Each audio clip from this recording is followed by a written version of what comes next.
dirais un peu des deux, mais surtout individuellement. Individuellement, quand on voit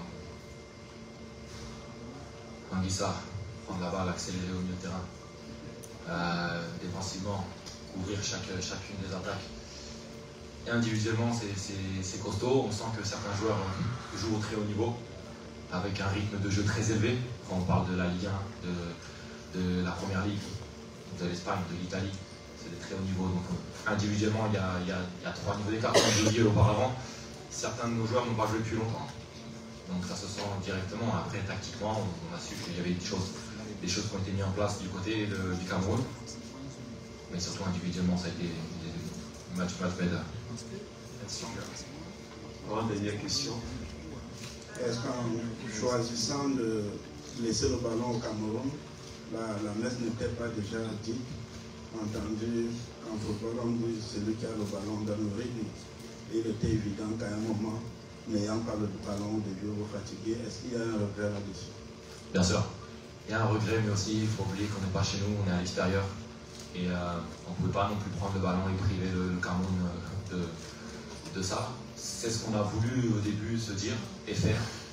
Malheureusement, ils ont imposé leur rythme physique et on a essayé au maximum de résister.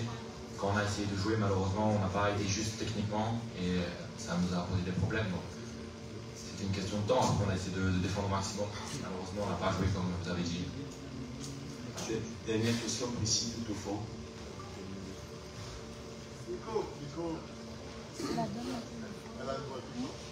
Ok. On va prendre 2, 3 autres questions. Bonsoir, capitaine Précis, Messi, Médiation Info Télévision. Il y a un match d'auto qui doit se préparer. Vous avez un très beau discours, fair play. Vous connaissez vos faiblesses. L'équipe du Cameroun ne va pas du tout changer. Quelles sont les projections que vous avez pour le match retour qui va se faire à l'île Maurice? Merci. Déjà, on va analyser le match. On va le regarder ce soir. Je pense que le coach et moi, nous allons regarder le match ce soir, 1, 2 fois. On va analyser le match ensemble. On va surtout se préparer pour le match de l'Angola. Et ensuite, pour le match retour qui, je ne sais pas quand, by the way, on va essayer de mettre notre jeu en place sur notre terrain, artificial grass. Donc on va pouvoir aussi travailler tactiquement et essayer de poser ce problème avec une fois de plus toute humilité au Cameroun, chez nous. Unique.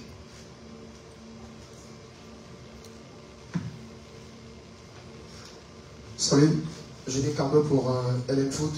La question que j'aimerais poser, c'est que vous avez eu le premier tic avec la rencontre. Est-ce qu'à un moment donné, vous n'avez pas senti que vous pourriez procéder par contre à inquiéter cette formation de Cameroun? Exactement.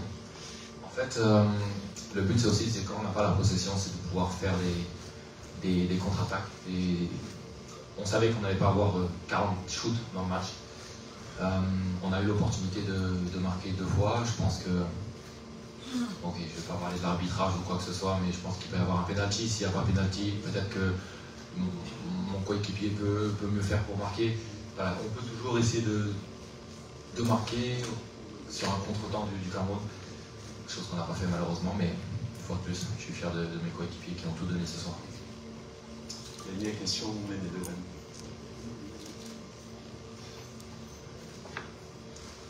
Bonsoir capitaine, Ivan Kamara, Women Eleven c'est foot. J'ai une question un peu d'ordre tactique. De ma lecture du match, je peux me tromper, mais je pense que sur votre organisation défensive, vous avez quand même posé beaucoup de problèmes à cette équipe du Cameroun, dont les circuits d'attaque étaient connus, passer par les côtés et terminer les attaques à l'axe. Vous avez bien coupé les circuits de passe sur les côtés avec Yonga d'un côté et de l'autre côté Brian Bemo. Mais est-ce que vous n'avez pas le sentiment d'avoir un peu trop respecté cette équipe du Cameroun sur le plan offensif? Parce que sur quelques accélérations, on sentait que vous pouviez faire mal, mais malheureusement, les joueurs se retrouvaient très souvent isolés avec un bloc qui n'accompagnait pas les transitions offensives. Est-ce que sur cet aspect-là, étant donné la jeunesse dont vous écoutiez tout à l'heure, s'agissant de certains de vos joueurs, vous n'avez pas le sentiment d'avoir eu beaucoup trop de respect pour cette équipe du Cameroun, notamment sur certaines situations offensives? Alors, cette analyse, c'est vrai qu'on va en prendre. On l'a analysé aussi à la fin du match avec le coach. C'est vrai qu'on a regardé la vidéo, on savait que le Cameroun passait beaucoup sur les côtés, on a essayé de bloquer l'axe au maximum, de bloquer ses centres. C'est vrai qu'on a ce regret de dire que les contre-attaques n'ont pas été assez franches, n'ont pas été assez rapides. On a cette jeunesse qui permet d'avoir aussi les jambes et la folie d'aller vers l'avant. c'est des choses qu'on va analyser pour le match retour. C'est des choses qu'on doit prendre en compte. Et voilà, on va tout donner la prochaine fois. Merci.